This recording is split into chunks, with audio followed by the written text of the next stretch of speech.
guys, this is your girl Z, and before we get into this video, I want to put a disclaimer out there for two things. First thing is, the video that I'm going to use today to talk about what I wanted to talk about is not my video. I do not own copyrights to this video. This video comes from a scene in The Fresh Prince of Bel-Air, and so they own the rights to this video. I just use this video for educational purposes, for discussion topic purposes. Second thing, I know this is the video that I said I was going to drop at 12 p.m. on Saturday, last Saturday, but it took a lot out of me to really talk about this video that needed to be talked about, because the same way that people are going to feel what I'm saying during the video is the same way I had to get myself to come to a point where I was okay to say what I needed to say during the video. So with that being said, I wanted to start that disclaimer and put that out there so we can get that stuff out of the way. So now it's time to get into the video. You win. You the man. You a better man than me. You happy? Now, you gonna tell Will or not? I'm not gonna do your dirty work for you. Fine. I'll call him from the road. Yeah, then why don't you do that? Yeah, I'll do that. Daddy-o! What's up? Will, man, I'm glad you're here. Some business came up I gotta handle. So we're gonna have to put our trip on hold. You understand? Yeah, that's cool. That's cool. Just for a couple of weeks. I understand. Yeah, maybe a little longer. Yeah, whatever. Look, I'll call you next week and we'll iron out the details. Okay? Yeah. It was great seeing you, son. You too, Lou.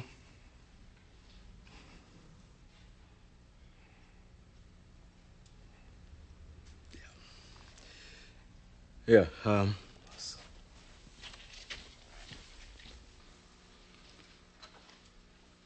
I'm sorry, Will. You know what? Actually, this works out better for me. You know, the Slimmies of summer come to class wearing next to nothing. You know what I'm saying? Will, it's all right to be angry. Hey, why should I be mad? I'm saying, at least he said goodbye this time. I just wish I hadn't wasted my money buying this stupid present. I'm sorry. If there was something that I Hey, could you know do. what? You ain't got to do nothing, Uncle Phil. Hey, ain't like I'm still 5 years old, you know? Ain't like I'm gonna be sitting up every night asking my mom, when's Daddy coming home, you know? Who needs him? Hey, he wasn't there to teach me how to shoot my first basket, but I learned, didn't I? Hey, I got pretty damn good at it too, didn't I, Yeah, Uncle Phil? you did. Got through my first day without him, right? I learned how to drive, I learned how to shave, I learned how to fight without him. I had 14 great birthdays without him. He never even sent me a damn card. To hell with him!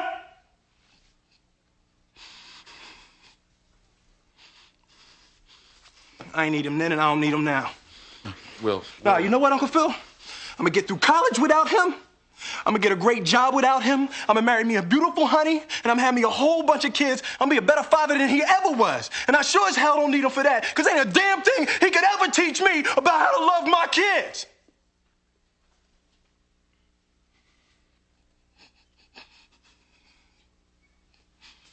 How come he don't want me, man?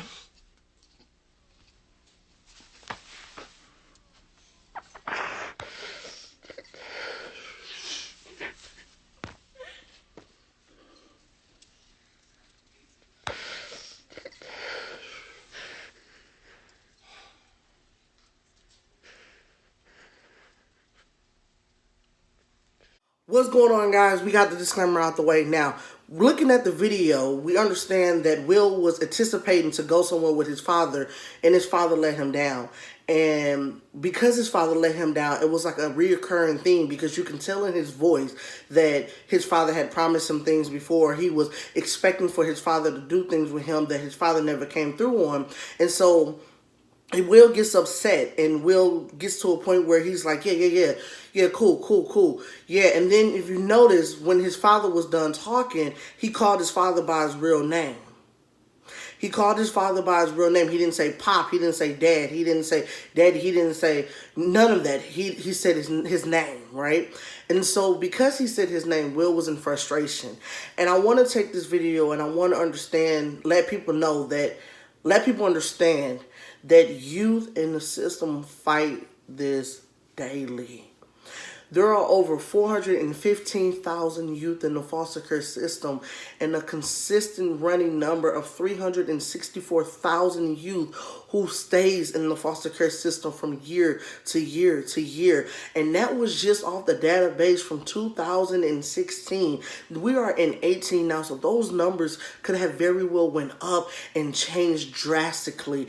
But I want to say that when you have a youth that are dealing with emotions from their parents, that are dealing with emotions from their family, this is what our youth are going through on a daily basis. Normally I get on here and I talk about empowering y'all, and I talk about keep going and does your brand reflect you and all of that. But now it's really time to have a real discussion. So sit back, because this conversation is going to be a good one, and it's going to be a one that may be a little long, but it's going to be a good one. So he called his father by his name, and I want to start off with one.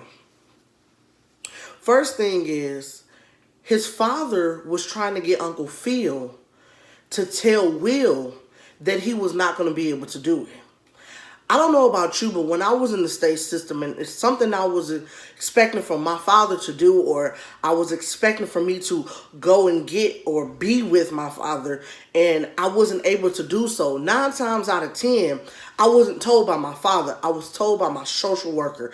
And this is for all the workers that live out here and who are working out in this field. So if you see this video, please take hold to what I'm saying.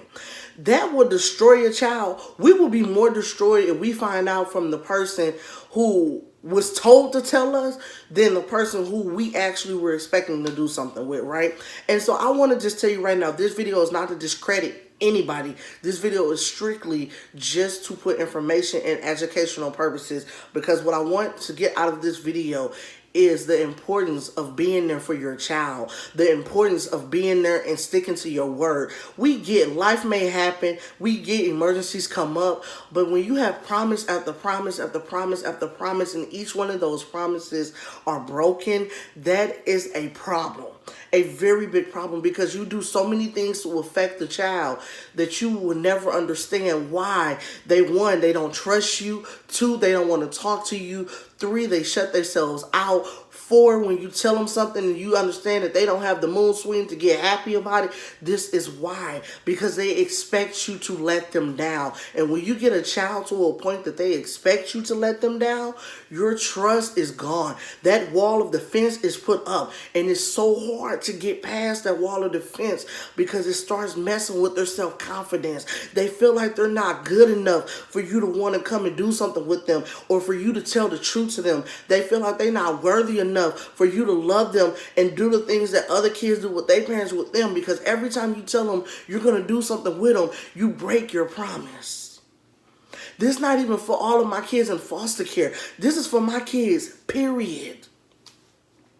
Period. So if you are a parent that maybe you work a lot, maybe you go through a lot of things, you're taking care of your parents or whatever the case may be, and your kids are wanting to do something with you, and then, mommy, mommy, mommy, or daddy, daddy, daddy, and then you tell them, yeah, baby, we're going to do this, and then you don't do it, and you see your child start to change. This is why. So in the video, you notice that Uncle Phil said, one, let me tell you something. I am not going to tell him. I am not going to do that dirty work for you.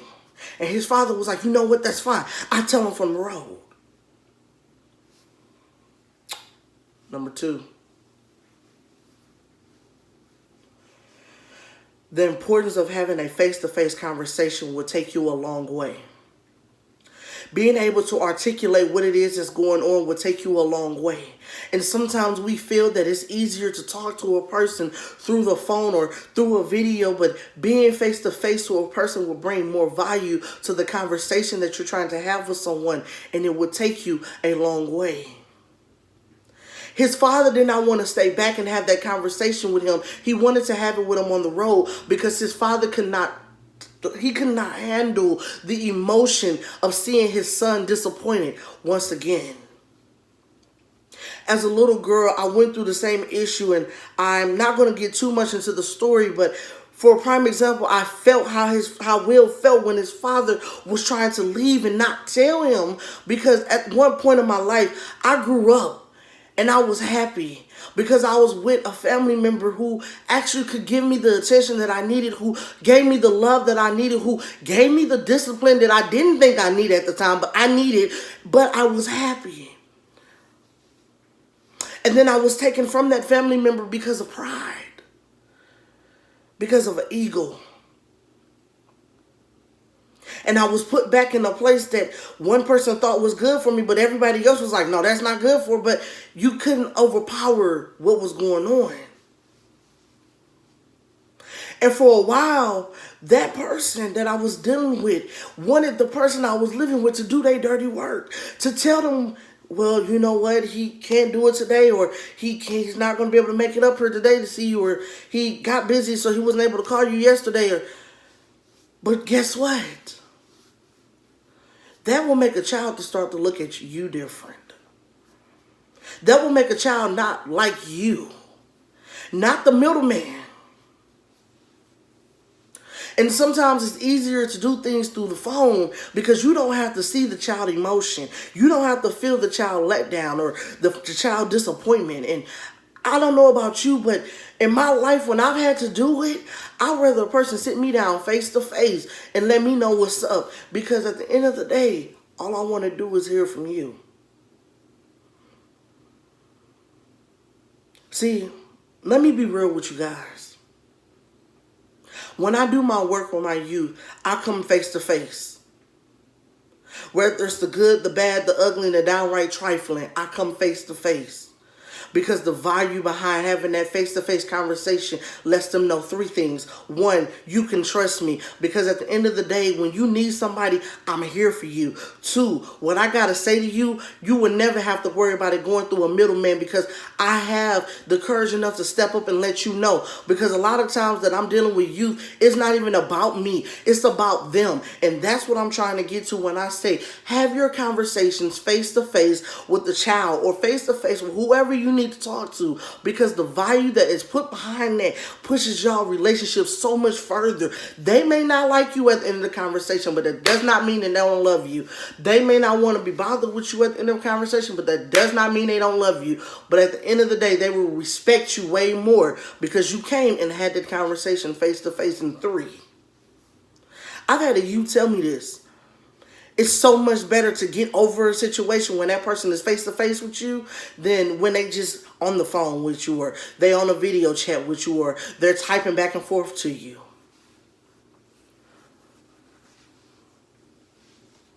So we move on to the next segment of the video. And Will is trying to keep it composed. And he, yeah. And Uncle Phil's trying to talk to him, and he like, yeah, no, I'm good. I got 14 best birthdays without him, and I learned how to shoot a basketball without him, and I learned how to fight without him, and he started to break down. I don't know about you, but I've had multiple times in my life where I wanted to keep it composed, and I'm good. Yeah, I'm good. I'm good. But in the back of my mind, I have tears streaming. I am releasing. I'm screaming in my mind. But on the outside, I'm good. I'm good. And then he snapped and he broke down. Because let me tell you, as so long of a child constantly going through things and constantly going through things and constantly going through things and you constantly telling them that you're going to do something and you don't do it, or you're going to do something and you don't come through with it because something popped up over here, or maybe it's a situation where you don't realize that you're putting stuff before your child but they're trying to tell you, or maybe you work a lot and they just decided to start asking other people. Now you feel some type of way and then they're trying to keep it composed because again, you are a parent, so we're going to try to think of every positive thing that we can do so we don't get upset. Excuse me, I got the hiccups for a second. When we explode, or we shut down, or we snap, whatever you want to call it, let them do that. Let them get it out.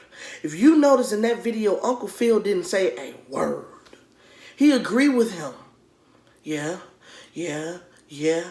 And when Will finally snapped, Uncle Phil did not say one word. Because sometimes when we get to that point, we don't need to hear you talk. We just need you to listen to where we're coming from. Especially if you're the middleman. We just want you to hear where we're coming from.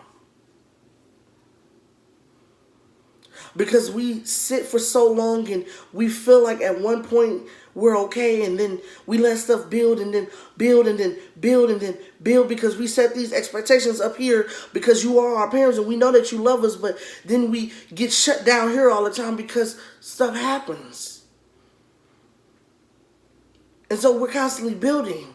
Let it build and let it build, and then we explode. We get in trouble for it.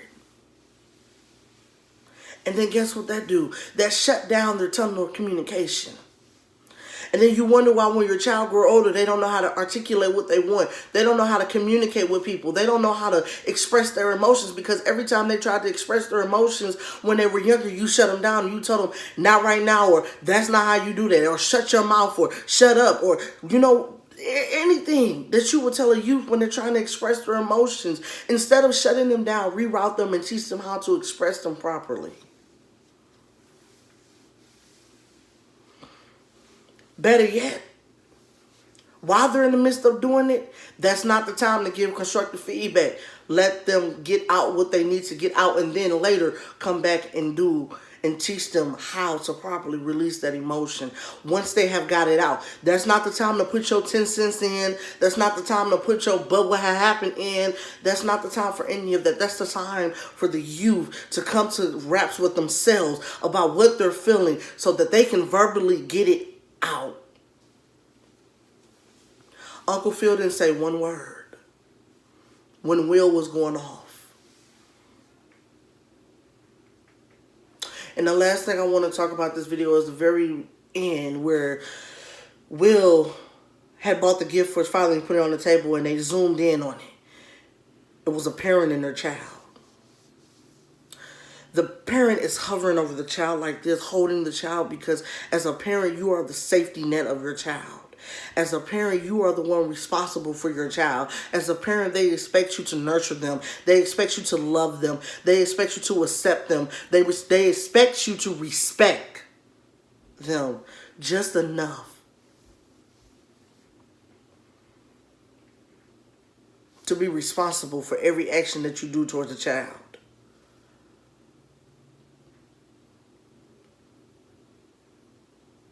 Because what happens when you don't? The child gets to a point that in their mind,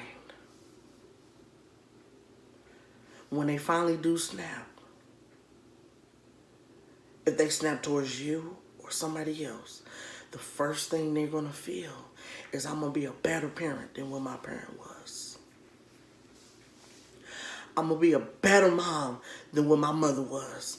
I'm going to be a better father than what my father was. I'm going to be a better parent than what my parent was. Because when I needed them, they weren't there. When I needed to talk to them, they didn't listen. When I wanted to be with them, they didn't want me around them. I'm going to be a better parent than what my parent was. And when a child gets in that mindset, it's very hard to get them out. If you can get them out. And I'm just being 100% honest right now. If you can get a child out of that mindset, good luck. I work with youth. Some who I have traveled the same journey with. I've walked the same miles in their shoes. I have felt the same way that they have felt. I have gotten to that point that I said I was going to be a better mother than my mom was. I was going to be a better parent than my father was. I have gotten to that point. There is so much emotion behind this video because I felt the exact way that Will felt when he had this scene. And what gets me is it only took one try to do that entire scene because it's so real. It's so real. Now let's step back If you watch Fresh Prince of Bel-Air, you always realize that Will is the jokester, or Will is the one that keeps the life of the party going, or Will doesn't really necessarily talk about himself too much, but he's always there for his sister and Carlton and Jeffrey and everybody else, right? But this scene explains a lot to me. See, I'm the one who will sit down and analyze what I'm watching, or analyze the shows that I watch, because there got to be a purpose in everything that I'm doing. Not only because of what I do, but also because I've always been that person to analyze anything. So when you watch the shows, you always realize that Will help everybody else and joke and be the life of the party and everything. But he never really talks about himself. Mom moved him to Bel-Air to live with his aunt. And Dad wasn't really in the picture. And Mom wasn't really in the picture. So psychologically, he had some things going on. And if you notice, a lot of times this is what our kids do today. The ones that are the life of the party are the most unhappiest on the inside. The ones who help everybody else are sometimes the ones that's crumbling the most on the inside. I wonder, was that Will? Because the only thing he wanted in the back of his mind was the love from his parents. Even though he could understand why his mother sent him up there to live with his aunt and uncle, but he still desired that love from his mother. Because if you think about the episode where the mother came down and she was getting ready to get married, Will flipped his cap.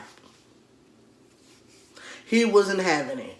Why? Because he felt like, how can you move me away to up here, but then you giving this man all of your attention, and now you telling me that you're about to marry him? No. Then the scenes where his father would come in, and then he would always be heartbroken by the end of those scenes. But again, he would bounce back and help everybody else deal with their situations. That situation sounds very familiar to me. I don't know about anybody else, but to me, that situation sounds very familiar. Because I was Will. That's why I couldn't make this video at 12 o'clock last Saturday, so I'm going to release it today. Because when you have to talk about something that's so real and so close to home for you, I had to realize I can't be a personal developer if I can't develop myself. But it's not that I didn't develop myself. I had to get myself to grips to be able to talk about what I needed to talk about. Because at the end of the day, when it's all said and done, somebody else is going to use this video to understand what exactly I'm talking about. Whether it's a parent to a child or a child to a parent. For my children out there, sweetheart, if you're going through this and you feel like that's you in that video, I want you to do 3 things. 1, if you're trying to communicate and you're getting shut down, I want you to write it out. Write how you're feeling. Start keeping a journal. If you're poetic, write poems. If you sing, write songs. If you draw pictures. I want you to get it out. 2, at an appropriate time that you feel, not when things are going on or when anger is really heavy and tension is in the air, but at an appropriate time, pull your parents to the side and tell them you would like to talk to them. And as best as you can, express how it makes you feel when you go through the situation. And 3, no matter at the end of the day, they're still your parent, and love them for who they are. And love them for where they are. Because nobody's perfect. Nobody is perfect at all. So look, guys, I said it was going to be a long video because I wanted to really break down this video. I had a great time stepping in with you guys and talking to you today. And for those who are going to watch, for those who have watched, I hope you got something out of it. Because we're here for our kids. Our youth today are going to become adults tomorrow. And if we want to make sure that our adults tomorrow can be successful, it starts off with communication. body language, verbal, written. Be there for your child. Be there for them. Love them. And ultimately support them. Because we can actually stop a reaction if we make sure that our action is right from the jump. If life takes over and you can't commit to a promise anymore, first time is cool. Second time, third time, I'm not doing it. And kids catch on to that pattern very quickly. So be cautious of what you're doing. Love them. Support them. And be with them. Listen, guys, this is your girl Z. I'm about to wrap it up now. And I hope that you tell somebody that you love them, because I love you, I love you, I love you. Hug somebody today. Tell somebody you love them today, because you deserve to be happy and so do they. I'll see you guys next time.